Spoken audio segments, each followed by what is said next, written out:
जिससे हम बहुत सारी बातें जानेंगे और खास करके जानेंगे ज्ञानवापी पे। ज्ञानवापी बहुत ही चर्चित मुद्दा रहा है और एएसआई ने जिस तरीके से अपनी रिपोर्ट जो है वहाँ पर दाखिल की है सीलबंद लिफाफे में, लोगों को तमाम पॉलिटिकल पार्टी है और तमाम जैसे हिंदू पक्ष हो गए और मुस्लिम पक्ष है, ये जानने की कोशिश कर रही है कि इस लिफाफे में क्या है, आखिर 1500 पन्नों में आखिर दे क्या दिया है उसने, और 260 एविडेंस उन्होंने निकाले हैं उस चीज़ से। 2 महीने तक रिसर्च चलती गई, तमाम तरह की चीज़ें। तो हिंदू पक्ष हमेशा से ये कहता आ रहा है, मतलब एक तरह से कि विक्रमादित्य ने वो बनाया था और औरंगजेब ने उसको 1669 में तोड़ के ज्ञानवापी मस्जिद को बना दिया। या इस देश में पता नहीं कितने घर होंगे जो 2 भाइयों के बीच में झगड़े होंगे और किसी ने एक ने तोड़ा होगा, दूसरे ने बना लिया होगा। अब गड्ढे मुर्दे उखाड़ने का समय है क्या? कौन विक्रमादित्य और कौन औरंगजेब, उनकी बात आज चलेगी क्या? वो हमारे बुजुर्ग रहे हैं, वो किसी भी धर्म को फॉलो करते रहे होंगे, उन्होंने क्या झगड़े हुए क्या नहीं हुए। आज उन झगड़ों को दफन करने की बात है, न कि उखाड़ने की बात है। कि दबे हुए मामले दोबारा अगर करें हम, नासूर को दोबारा कैंसर बनाएंगे, ठीक नहीं है समाज के लिए। इस तरीके से जैसे देखा गया कि हिंदू पक्ष अलग कह रही है, मुस्लिम पक्ष अलग कह रही है। देश का पक्ष है जनता का पक्ष, जनता ज़्यादा है मेजोरिटी में, ना हिंदू पक्ष ना मुसलमान पक्ष। ये लोग कट्टर लोग हो सकते हैं, कुछ इनका अपना लालच हो सकता है, कुछ पंडे पुजारियों का लालच हो सकता है, कुछ मौलवियों का लालच हो सकता है।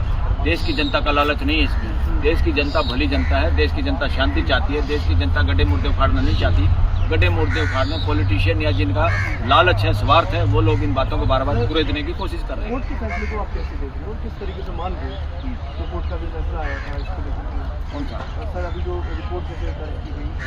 अरे अलग अलग है, यूपी में कोर्ट कुछ कर रही है, दिल्ली की कोर्ट कुछ कर रही है, यहाँ भी एक मामला कुछ चले हैं। सीधा सा कानून है इस देश में भाई। 47 से पहले जो धार्मिक स्थान जहाँ पे था उसमें कोई छेड़खानी नहीं करेंगे हम, कोई झगड़ा नहीं उस बात पे करेंगे। नया किसको बना लो ना, कौन रोक रहा है? ये साबित नहीं कर पाए। राम मंदिर में भी ये साबित नहीं हुआ कि लैंड या यहीं पे जन्म हुआ था, जबकि झगड़ा था तो ये ज़मीन किसकी है। सुप्रीम कोर्ट ने वो झगड़ा इस तरह नहीं निपटाया। सुप्रीम कोर्ट ने गल्लू गारा करके कुछ और तरह से निपटाया है। कैसे निपटाया है? सिर्फ ये निपटा भाई आस्था का मामला है और 5 जजों ने चुपचाप इस पर फैसला देकर इसको निपटाने की कोशिश की कि दूसरी जगह दे दो मस्जिद के लिए और शांति हो जाए। और समाज आखिरकार ये राजी हो गया बेचारा कि चलो यार झगड़ा निपटाओ।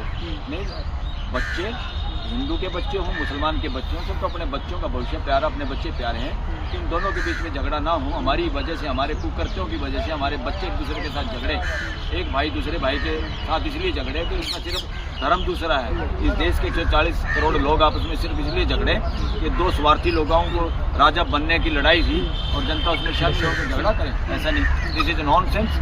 और ये सारे कोर्टों को भी ध्यान रखना चाहिए। जो 47 में कानून था उस कानून के हिसाब से कोई भी धार्मिक मुद्दा नहीं, इनको एंटरटेन नहीं करना चाहिए। कोर्टों को करना नहीं चाहिए, गलत है, असंवैधानिक काम है, असंवैधानिक काम करना नहीं चाहिए। क्योंकि कोर्ट, अरे कानून है ना एक, कि आप ऐसा मुद्दा उठा नहीं सकते। अब जो जहाँ है, अब मान लो कोई आपका घर है, कोई अभी कोई लेटर मिल जाए आपको कि तुम्हारे परदादा ने, दूसरे दादा ने कब्जा किया था इस पे और तुम्हारे दादा को लाठी मारी थी 4, तो आप क्या करोगे?